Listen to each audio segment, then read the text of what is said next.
दादी के नुस्खे जो पुराने समय में हमारे घरों में बुजुर्ग महिलाएं बच्चों के लिए यूज करती थी, वे नुस्खे। सुहागे के विभिन्न प्रयोग। सुहागा आपके लिए बहुत ही लाभदायक होता है। ये आपकी कई परेशानियों को दूर करता है। इसके गुणकारी प्रभाव से आपको कई तरह के रोगों में आराम मिल जाता है। सुहागे के औषधीय प्रयोगों को दादी माँ के उपयोगों में गिना जाता है। सुहागा को अंग्रेजी में बोरेक्स कहा जाता है और यह एक आयुर्वेदिक औषधि है। इसके एंटीऑक्सीडेंट एंटीबैक्टीरियल गुण पाए जाते हैं। इसका प्रयोग निम्न प्रकार किया जाता है।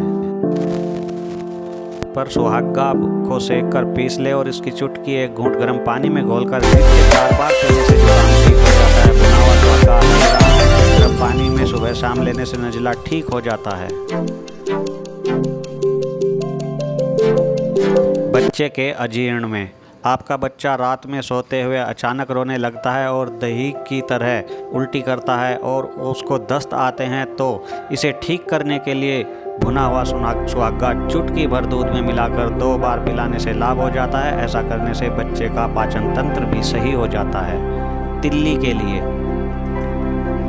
तिल्ली में आपको तिल्ली से संबंधित शिकायत है तो आपको परेशान होने की आवश्यकता नहीं है। इसमें आपकी तिल्ली सिकुड़ जाती है और आपको तिल्ली ठीक हो जाती है। इसके लिए आपको 30 ग्राम भुना हुआ सुहागा और 100 ग्राम राई को पीसकर मैदा की तरह छलनी से छान ले। इसे आधा चम्मच नित्य 7 सप्ताह तक 2 बार पानी में से फंकी ले। ऐसा करने से आपकी तिल्ली सामान्य हो जाएगी। और इसके बाद चर्म रोगों में।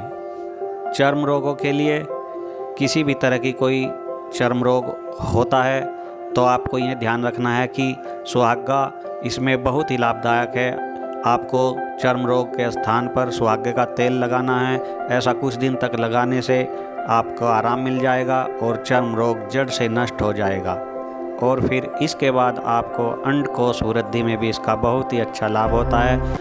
आपके अंडकोश में किसी कारण से कुछ लग गया हो और वो लगातार बढ़ते जा रहे हों तो बिल्कुल परेशान होने की आवश्यकता नहीं है। इसके लिए आप 6 ग्राम भुने हुए सुहागा गुड़ में मिलाकर इसकी 3 गोलियां बनाकर 1 गोली दिन में 3 बार सुबह दोपहर शाम हल्के गर्म घी के साथ सेवन करने से अंडकोश की वृद्धि रुक जाती है। ये प्रभावशाली उपाय है।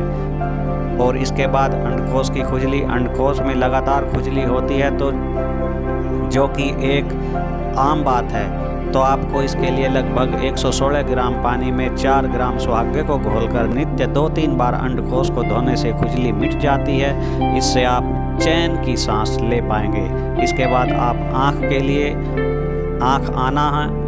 जिन लोगों की आँख आ जाती है उनको काफ़ी समस्याओं का सामना करना पड़ता है। आँख आने पर सुहागा और फिटकरी को एक साथ पानी में घोल बनाकर आँखों को धोने से बीच बीच में बूंद बूंद आई ड्रॉप की तरह आँखों में डालने से बहुत ही जल्दी लाभ हो जाता है। ये आपकी आँखों को पूरी तरह से सही कर देता है। आँखों के लिए सुहागे का बहुत ही चमत्कारिक योग है। और उसके बाद हम विभिन्न बीमारियों के बारे में भी बताएंगे। इसके बाद आप दमा के बारे में सुनिए। दमा एक बहुत ही गंभीर समस्या है और इस समय तो ये कई लोगों को परेशानी कर रही है। इससे निजात पाने के लिए आपको लगभग 75 ग्राम भुना हुआ सुहागा और 100 ग्राम शहद में मिलाने से सोते वक्त समय 1 चम्मच की मात्रा में लेकर चाटने से श्वास रोग और दमा बहुत ही लाभ होता है। ये एक प्रभावशाली घरेलू उपाय है। श्वास और दमे के बाद आँखों के दर्द के लिए। आँखों के दर्द के कारण आप कहीं सुकून से बैठ नहीं पाते। ये काफ़ी बेचैन करने वाला होता है।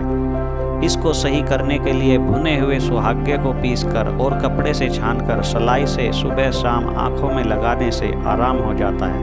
ऐसा करने से आँखें पूरी तरह से ठीक हो जाती है। आँखों के रोग के बाद बच्चों में काली खांसी। काली खांसी के लिए बच्चों को काली खांसी अक्सर हो ही जाती है। ऐसा होने पर बिल्कुल भी ना घबराए। तवे पर भुना हुआ सुहागा व बंसलोचन को मिलाकर शहद के साथ रोगी को चटाने से काली खांसी दूर हो जाती है। ये आसान घरेलू उपाय है। इसके बाद आपको हम बताएंगे पायरिया। पायरे में इसका कैसे प्रयोग किया जाता है। दांतों का रोग अगर हो जाए तो ज़िंदगी बेस्वाद हो जाती है।